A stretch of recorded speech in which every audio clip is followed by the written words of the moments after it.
Manhattan Neighborhood Network, in partnership with the League of Women Voters of New York, the Amsterdam News, and the Gotham Gazette, is pleased to bring you an interview with candidate running for election in City Council District Number 7. I'm Elinor Tatum, publisher and editor-in-chief of the New York Amsterdam News. The New York City primaries will be held on Tuesday, September 12th, for offices from mayor through city council.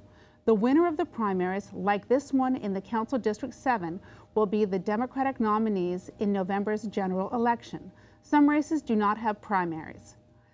District 7 represents Washington Heights, Hamilton Heights, Morningside Heights, Manhattan Valley, and parts of the Upper West Side.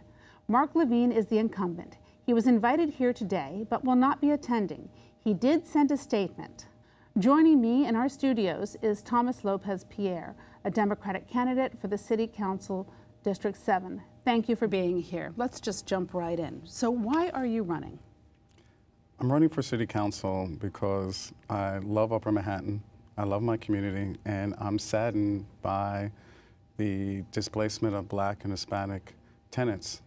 And I feel that the Democratic Party, which I'm a member of, is corrupt. And many of its members, in terms of elected officials, have been in league with powerful real estate interests that have, for the last 20 years, radically changed neighborhoods throughout New York City. And the pain and suffering that I've seen in communities like Harlem and Washington Heights, and even along the Upper West Side, drove me to run for City Council. So what specific qualifications do you have that make you qualified to hold this office and change the paradigm that you've been seeing? Well, first, elections are not about who the best candidate is, because the best candidate never runs. I mean, I'll tell you right now, if Jesus Christ was to run, he would be a better candidate than me. Elections are about choices. And in this election, we have two choices. We have the landlord candidate. We have Councilman Mark Levine, the incumbent, who has taken over $100,000 in campaign contributions from many of the landlords that have been found guilty of pushing Black and Hispanic tenants throughout the city of New York out of their homes. And then we have a tenant advocate such as myself, Thomas Lopez-Pierre, who has never taken $1 from anybody in the real estate industry, and when elected on September 12th, will continue not to take any real estate money from anyone. Well, that's not a qualification. That's just who you're not taking money from. What are the qualifications that you have that make you the better candidate? Well, see, that's the point I was making. In this race, the bar is so low. The bar is so low throughout so many city council races in the city of New York. There are council members who have participated in the rezoning of their communities with negative, devastating effects. And so in this case, in the 7th Council District, the bar is so low because our councilman is so bad. Okay, but again, we're talking about you. What gives you a particular boost in what you can do to bring to your community? Right, so I can tell you, as the next council member of the 7th Council District, I am not going down to the council to sit on committees and to be one of 51 members. We see all these young people that want to get involved in politics, they get elected to office, and then the Democratic Party and the machine grinds them down to where all they get in return is a ribbon cutting for some child care center, but they don't get to deal with the real issues that are affecting our community. I'm going downtown and I'm going to march on City Hall with about 20,000 people, and we're going to occupy City Hall, and we're going to cause civil unrest in this city. And what is that going to do? It's because we're not going to beg for the things that we want. But again, what is that going to do? So here's an example. One is Rikers Island has to be shut down. 90% of the facility is Black and Latino. There's no more argument on that. The Blacks and Latinos that are in there because of economic issues. Two is the public school system. You know, it has to be restructured in a way that will benefit the kids and not the special interests. Three, housing. Homelessness is... But you're going to occupy City Hall to make these changes. But what is going to be your way of actually making these changes? Sitting in City Hall and occupying City Hall does not make change. Well, it's not just occupying. We're going to shut down the subway system. We're going to get on the tracks and chain ourselves. The city... Okay, but again, Those are acts of civil disobedience. Yes. What are you going to actually do, being in the council, to change it? What is going to be your first order of business to change what is going on, to change the way the city works, so that you are able to accomplish these goals? Right, the first order of business is the politicians that are in now, most of them, overwhelming them, are bought and paid for. They're corrupt. And the only way they're going to move and respond to the people is if there's civil unrest. All the benefits that we have from rent regulation, they came from the 1900s when people hit the streets and made the wealthy and the powerful nervous. That is the only way. I can tell you right now, if I go down to City Hall and I put legislation, I'm going to be outvoted.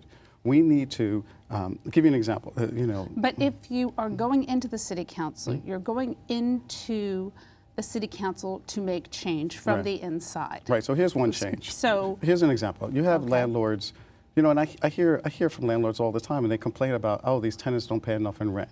And then you find out the city is an enemy also of tenants.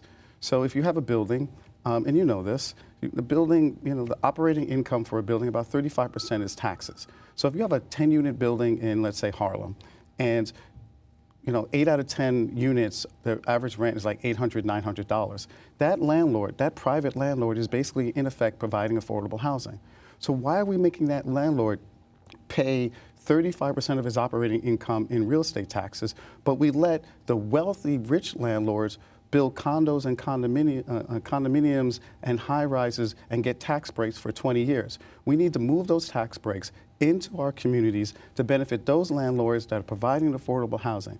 Okay, so then my question is, why not try to change legislation? I mean, because it's a joke. It's not going to happen. But if you are just going, an activist can do that outside of being an elected official. Why are you running to do this? Because I'm going to do that from the inside. But you just said that no one is going to vote with you.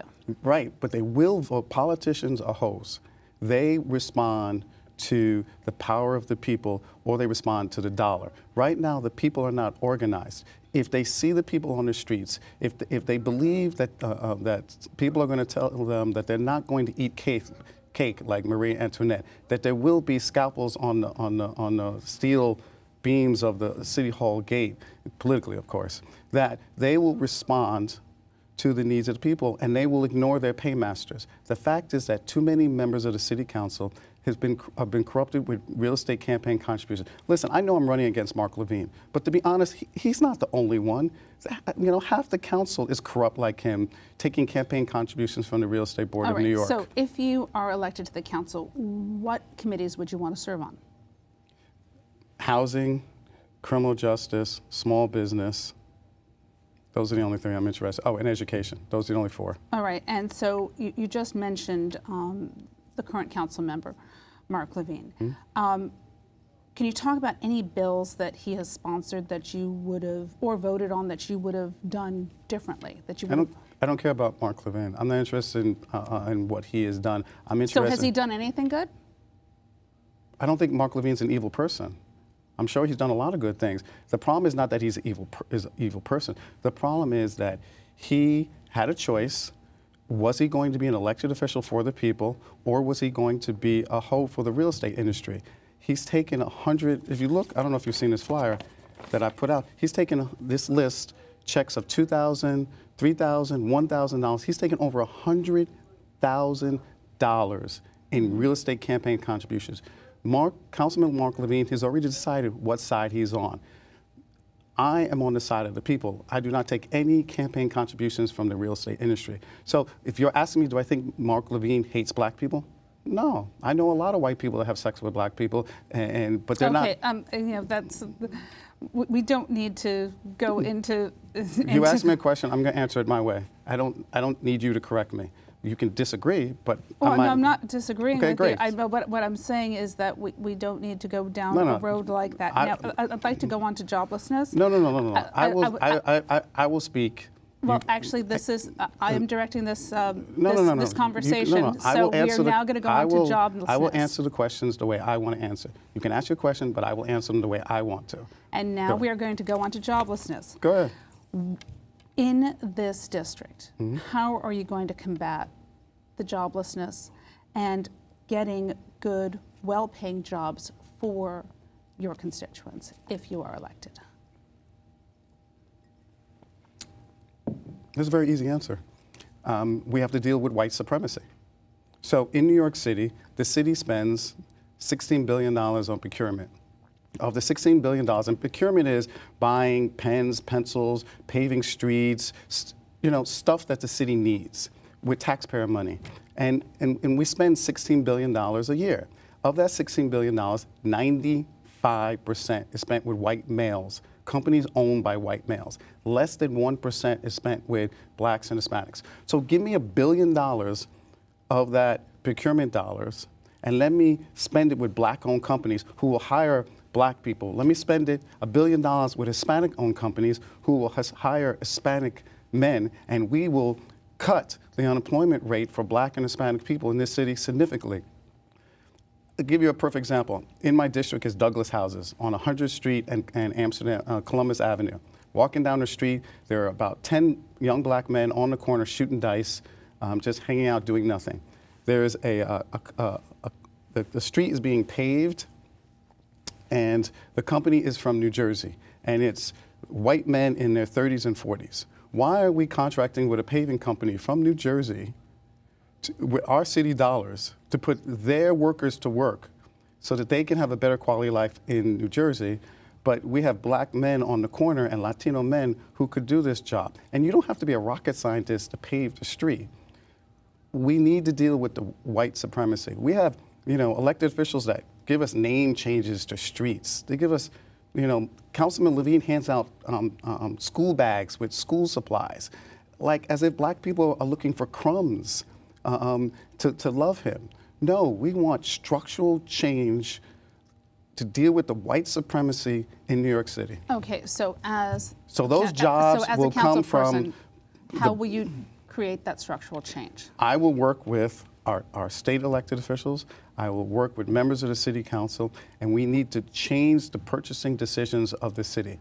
And for years we hear about WB, whatever they want to call it, and it never works. WNBs. WNBs. I've gone to so many of those conferences. They're all talk. I'm 49 years old. I've been going to them since I was 20-something years old. At the end of the day, we just need leadership to just spend the money. And I don't believe the politicians are going to do this unless the people are on the street with pitchforks in their hands. Like, I'm not going downtown to give speeches from the chamber and pat myself on the back because I got, a daycare center, to allow 3 more kids to go there. All right, we're quickly running out of time, but I know this next issue is very close to your heart because you have 3 school-age children. Mm-hmm. Education.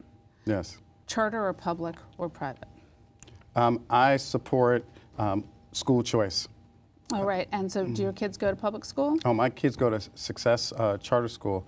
My son, I'm very proud to say, scored all 4s on his state exams, and my daughters also attend So Success. What is your opinion on co-location of these schools? On co-location?